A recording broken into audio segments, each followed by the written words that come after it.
Hello नमस्कार दोस्तों, स्वागत है आपका आपके अपने एजुकेशनल चैनल लोखवाड़ा क्लासेस पर। आज हम बात करेंगे दैनिक पाठ्य योजना 7 के बारे में।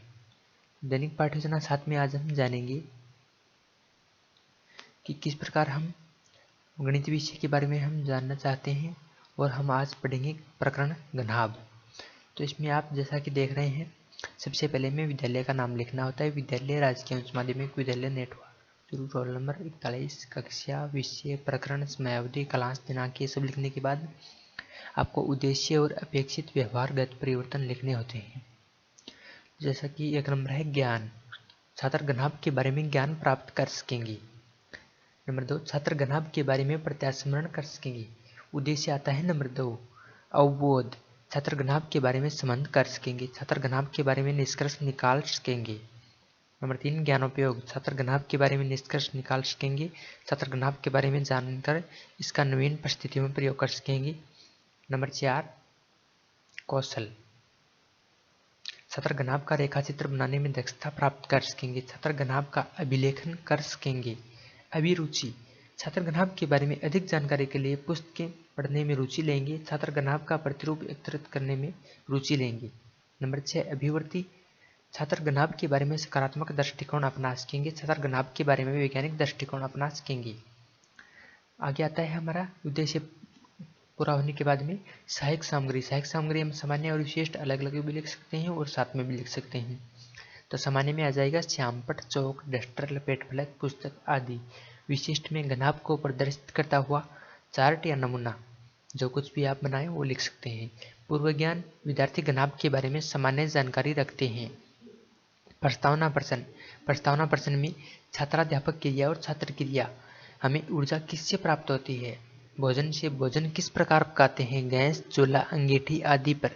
गैस किससे जलाते हैं। माचिस, लाइटर आदि। माचिस की डिब्बी की आकृति कैसी होती है। घनाभ के आकार की। घनाभ के बारे में आप क्या जानते हैं। तो यहाँ पर निरुत्तर या संख्यात्मक प्रश्न हो जाएगा और हम हमारा उद्देश्य कथन बोलेंगे। उद्देश्य कथन, अच्छा छात्रों, आज हम घनाभ के बारे में विस्तार से अध्ययन करेंगे। फिर आता है हमारा प्रस्तुतिकरण। प्रस्तुतिकरण में शिक्षण बिंदु, छात्राध्यापक क्रिया, छात्र क्रिया, श्यामपट्ट, सार, ये सब कुछ आता है। तो हम इसमें 3 शिक्षण बिंदु लेंगे। नंबर 1 शिक्षण बिंदु है घनाभ की अवधारणा। घनाभ की अवधारणा में सबसे पहले आता है विकासात्मक प्रश्न, कमरे की आकृति कैसी होती है। घनाभ के आकार की। घनाभ के बारे में आप क्या जानते हैं बताइए। निरुत्तर। इसमें आपको विकासात्मक प्रश्न में 2 या 3 क्वेश्चन लेने होते हैं। तो यहाँ पर हम छात्राध्यापक कथन देख, वह समांतर षटफलक जिसका प्रत्येक फलक आयताकार हो घनाभ कहलाता है। जैसे माचिस की डिब्बी। घनाभ का क्षेत्रफल 2 गुना लंबाई गुणा चौड़ाई प्लस चौड़ाई गुणा ऊंचाई प्लस ऊंचाई गुणा लंबाई। ये वही सूत्र है, लघु चौधरी चौकोहूंट उधार लाए, वो सूत्र लिखेंगे। घनाभ की चारों दीवारों का क्षेत्रफल 4 गुना लंबाई गुणा चौड़ाई। बोध प्रश्न, घनाभ का क्षेत्रफल क्या होता है। क्षेत्रफल बराबर 2 गुणा लंबाई गुणा चौड़ाई प्लस चौड़ाई गुणा ऊंचाई प्लस ऊंचाई गुणा लंबाई। घनाभ की चारों दीवारों का क्षेत्रफल क्या होता है। 4 गुना लंबाई गुणा चौड़ाई। अब हमारा एक शिक्षण बिंदु पूरा होता है और दूसरा शिक्षण बिंदु आता है घनाभ की कोर, शीर्ष व फलक। घनाभ में कितने कोर होते हैं। घनाभ में 12 कोर होते हैं। घनाभ में कितने फलक होते हैं। 6 फलक। फलकों का आकार कैसा होता है। तो यहाँ पर संख्यात्मक या निरुत्तर हो जाएगा। छात्राध्यापक कथन में हम लिखेंगे घनाभ के सभी फलक आयताकार होते हैं। घनाभ में 8 शीर्ष होते हैं। घनाभ की कोरों के मध्य 90 डिग्री का कोण होता है। घनाभ में फलकों की संख्या 6 होती है। आगे आता है हमारा बोध प्रश्न। तो बोध प्रश्न में घनाभ में कितने कोर होती हैं। 12 कोर। घनाभ के फलक किस आकार के होते हैं। आयताकार। तो हमारा 2 शिक्षण बिंदु पूरा होने के बाद में नंबर 3 शिक्षण बिंदु आता है घनाभ का आयतन व क्षेत्रफल। इसमें विकासात्मक प्रश्न हो जाएंगे हमारी।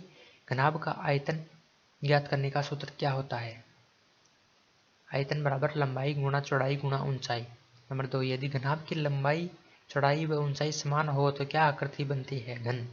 घन का फलक किस आकृति का होता है। तो यहाँ पर निरुत्तर या संख्यात्मक प्रश्न हो जाएगा। अब हम हमारा छात्राध्यापक कथन शुरू करेंगे। घन का फलक वर्ग के आकार का होता है। 2 सिरों को मिलाने वाली तिरछी रेखा विकर्ण कहलाती है। घनाभ के विकर्ण का सूत्र, विकर्ण बराबर अंडरूट लंबाई स्क्वायर प्लस चौड़ाई स्क्वायर प्लस ऊंचाई स्क्वायर। यहाँ पर आते हैं बोध प्रश्न, घनाभ का आयतन क्या होता है। आयतन बराबर लंबाई गुणा चौड़ाई गुणा ऊंचाई। घन का फलक किस आकार का होता है? वर्ग के आकार का होता है। यहाँ पर हमारे 3 शिक्षण बिंदु कंप्लीट होते हैं और इसके बाद में आते हैं हमारे मूल्यांकन प्रश्न। घनाभ में कितनी कोर होती है? 10, 12, 8, 14। तो इसमें से एक हो जाएगा, यहाँ पर 12 कोर हो जाएगा। घनाभ का क्षेत्रफल क्या होता है? घनाभ के फलक किस आकार के होते हैं? घनाभ व घन में समानताएं बताइए। अब हमारे 5वां क्वेश्चन है, घनाभ की परिभाषा देते हुए एक उदाहरण द्वारा समझाइए। आगे आता है हमारा अंत में गृह कार्य। प्रश्न, घनाभ की परिभाषा दीजिए। एक 2 semi into 3 semi into 4 semi के घनाभ का क्षेत्रफल व आयतन ज्ञात कीजिए।